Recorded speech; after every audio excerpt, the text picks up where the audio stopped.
Балалық шақтағы психологиялық травмалардың пайда болу себебі. Мен Меруерт Темірқызы, практик, парақшама жазылыңыз. Бұл мидың даму ерекшеліктеріне байланысты. Бала 5-7 жасқа дейін баладағы неокортекс, яғни саналы ойлау ми бөлігі әлі толық қалыптаспаған. Сондықтан да бала бұл жасқа дейін, 5-7 жасқа дейін ненің оң, ненің теріс, қайсы бұрыс, қайсы дұрыс, кез келген бір негативті ситуация болған кезде дұрыс шешім қабылдамайды. Балада теріс установкалар, убеждениялар қалыптасады.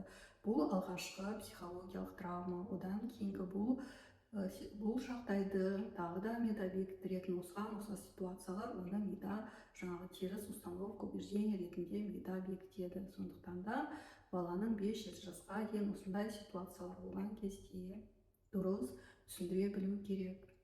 Егер сізге осы проработка, терапия жайында толық информация алғыңыз келсе, менің жекеме жазсаңыз болады, директке жазсаңыз болады. Проработка сөзін жазып кетіңіз.